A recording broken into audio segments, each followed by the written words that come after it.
If SpaceX launched rockets every day for decades, could those launches slowly push Earth away from its original orbit? Many people have wondered about this.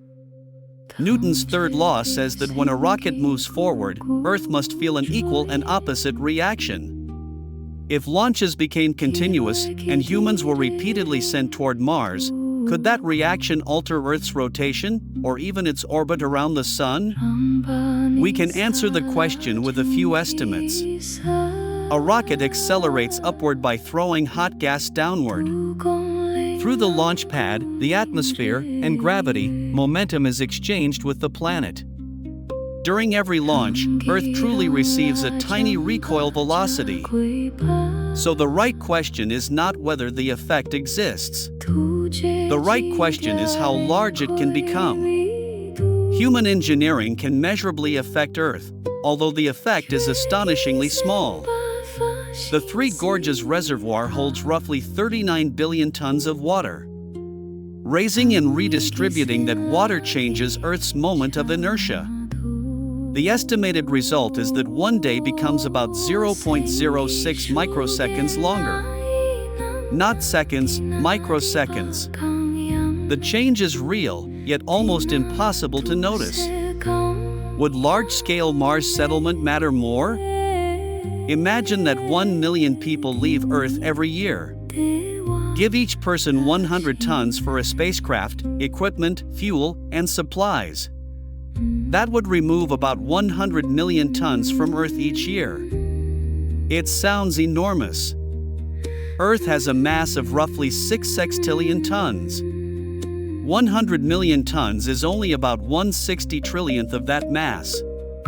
Even after 1,000 years, the removed mass would be only about 1/600 billionth of Earth. And most rocket propellant never permanently escapes. Exhaust falls back to the surface or mixes into the atmosphere. Moving matter from one part of Earth to another does not turn the planet into a continuously firing spacecraft. The quantity that determines an orbital change is total momentum. Momentum equals mass times velocity. To give Earth a meaningful recoil, an enormous amount of material must leave at high speed, in the same direction, and never return. Counting rockets alone tells us almost nothing. Earth's mass is about 6 times 10 to the 24th kilograms. To change its speed by only 1 meter per second requires roughly 6 times 10 to the 24th kilogram meters per second of momentum. Even if material could be expelled at 10 kilometers per second, about 6 times 10 to the 20th kilograms would have to be permanently thrown in the opposite direction. That is about 60 quintillion tons. It is comparable to taking an asteroid hundreds of kilometers across and ejecting almost all of it at high speed in one direction. Conventional chemical rockets are not merely a little short of this scale. They are separated from it by many overwhelming orders of magnitude. Direction is just as important. Vertical launches mainly exchange momentum within Earth's rotation and the nearby Earth-Moon system.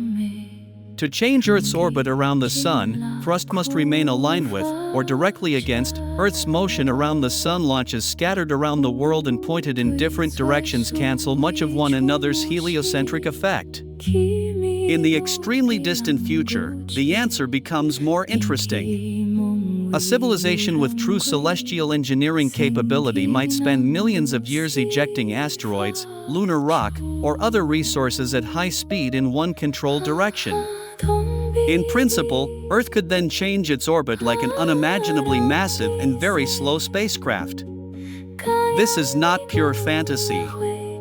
Scientists have discussed using carefully managed close flybys of small celestial bodies to exchange orbital energy with Earth. Over immense periods, repeated encounters could gradually move Earth's orbit outward as the Sun grows brighter. The planet would not need a single giant engine. Gravity and time would do the work. So the conclusion is clear. Every rocket launch gives Earth a real but microscopic recoil. Yet even 1 million SpaceX launches would not push the planet out of its orbit around the Sun. The intuition behind the question is correct. Earth is simply too massive, and the material we can permanently throw away is far too small. That is one of physics' most beautiful lessons. A correct intuition can lead to a completely unexpected answer once the numbers are calculated.